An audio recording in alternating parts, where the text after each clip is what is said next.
Thursday night, October 17th, the Saints, once a team of glory, now find themselves in shambles. Sean Payton, the man who built this franchise, returns. But this time he's on the opposite sideline, and his Broncos deliver a crushing 3-3-1-0 blow to the Saints in their own house. How did it all go so wrong for New Orleans? And what does this embarrassing defeat mean for the future of head coach Dennis Allen?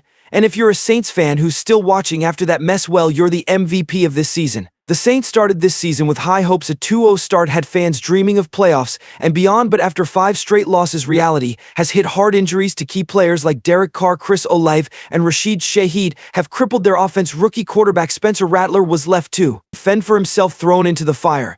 And it showed. The Saints couldn't move the ball with no offensive rhythm. It was a rough night for the young QB and for the entire New Orleans offense. But is it just injuries, or is there something much deeper at play here? A decay that's been quietly growing within this team since Sean Payton's departure. Now let's talk about Sean Payton, the man who turned the Saints from NFL doormats to Super Bowl champions. On Thursday night, he showed exactly why the Broncos traded for him. Even with a roster that has its own set of challenges, Payton finds a way to win. Bo Nix, their rookie quarterback, was all over the place, overthrowing wide-open receivers, missing key throws, but Payton and his genius managed to get the best out of him. Even when the Broncos struggled to convert in the red zone, they still built a commanding 16-3 lead by halftime.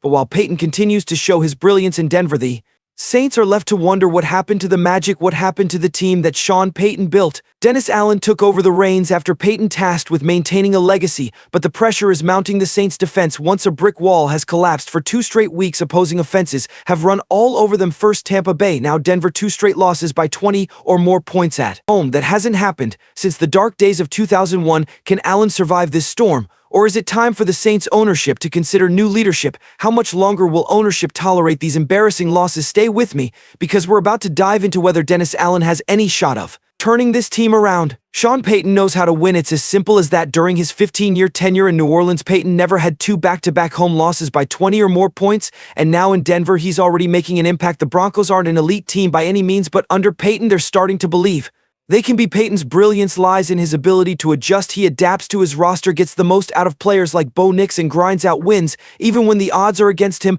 But here's the looming question for Saints fans: without Payton, where do they go from here? Can anyone fill the void he left behind, or is this the beginning of a long, painful rebuild? Saints fans are no strangers to adversity. They've seen the lows of the franchise before Payton's arrival, and they've tasted the sweet highs of a Super Bowl championship. But now they're stuck in a limbo between past glory and future uncertainty. The road ahead is not clear. Do the Saints stick with Dennis Allen, hoping he can navigate this storm, or do they look for the next Sean Payton? Because let's face it, this franchise is at a critical juncture, and every decision from here on out could define the next decade of Saints football. But here's the thing about football and life: it's never truly over until the clock hits 0. The Saints may be down, but they're not out. The Broncos showed what strong coaching can do for a team, and now New Orleans has to figure out if they have the right leadership to rise from these ashes.